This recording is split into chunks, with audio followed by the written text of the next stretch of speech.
In terms of this whole scenario that has played out since, well, they've been left out in the cold. Are they the ones preventing from this treaty, which we'll get into later, from happening? Well, Britain is in a really precarious position. They have a debt-to-GDP ratio of over 1,000%. 400% of that is just in their banking sector alone. So now they've completely isolated themselves from the rest of Europe. So David Cameron wants to have the City of London be the global headquarters for fraud. Remember AIG, MF Global, Lehman Brothers, and Bernie Madoff all had their operations in London. He wants the world to let London be the center for global fraud, and at the same time he wants the world to buy British bonds and British bank debt. No, that's not going to work. So David Cameron is committing financial suicide, and adios, David Cameron.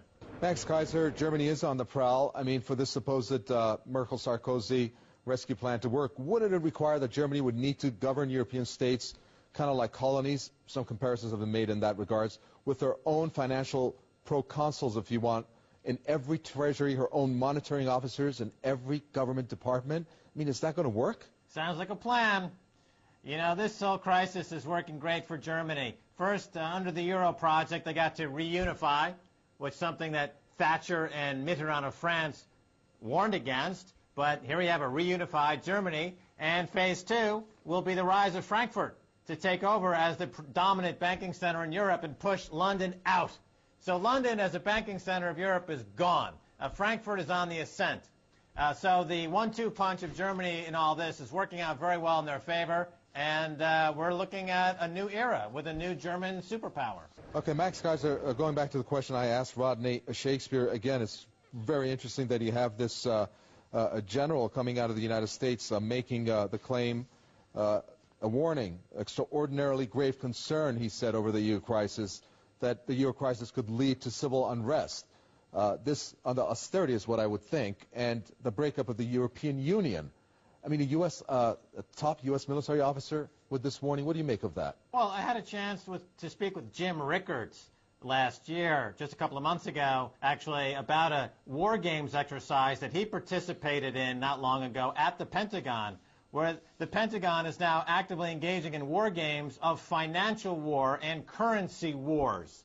So the Pentagon and the U.S. military is very aware that credit default swaps and other derivatives are now being used as weapons to destabilize countries. Now, in terms of euro and the eurozone, of course, they're going to be the big winner in the currency war because they've got 10,000 tons of gold. And Britain has 300 tons, and America has maybe 8,000 tons.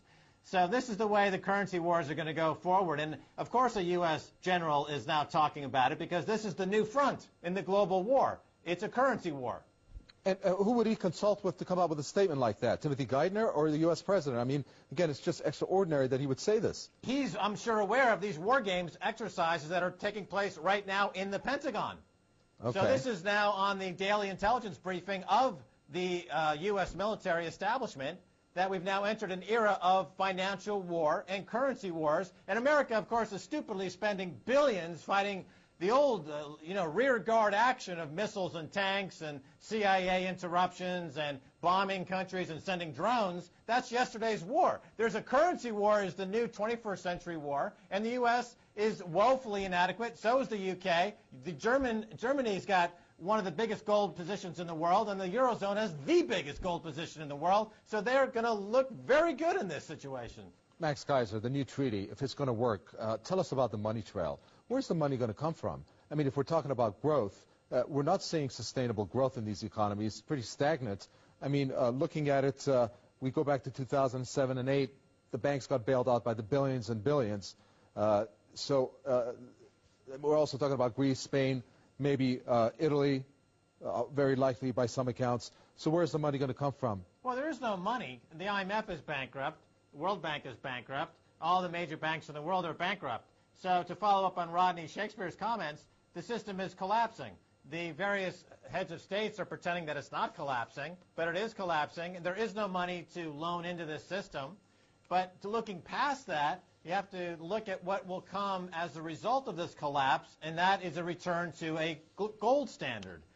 That's the end game in all of this. There may be a brief period where there's an attempt to introduce the IMF's special drawing right as a world reserve currency to take the place of the dollar as a way to extend this game maybe a couple of years longer. But putting that aside, the end result will be a return to the gold standard. That's why, for the first time in 30 years, central banks are buying gold. China's buying gold. Russia's buying gold. Iran's buying gold. They see the writing on the wall. We're going back to gold. And the central banks that were buying gold are in good position after this thing collapses. So I agree with Rodney. It's collapsing. What's going to come after it is a gold standard.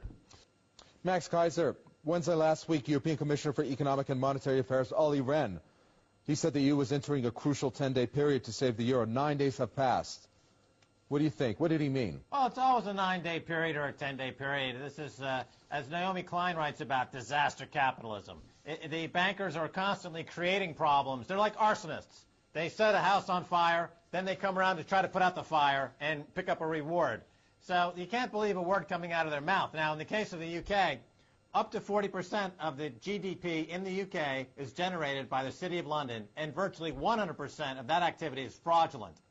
Again, repeat, they are responsible for AIG, Bernie Madoff, MF Global, and Lehman Brothers, all courtesy of the City of London. Now, if you could take that out of the UK economy, there's nothing left but a pot of Marmite and some really bad reality TV shows. So the whole center of financial gravity is going to move to Frankfurt. And we're going to have actually some credible banking facilities up in continental Europe. And the UK can go, drop dead as far as Europe is concerned. And quickly, if you can, are we going to see a fallout globally because of what has occurred if it doesn't work with this new treaty? Of course we're going to see a global fallout. There's a global banking collapse, which is going to result in a return to a gold standard. But all the new credit facilities and banking facilities will be, in large part,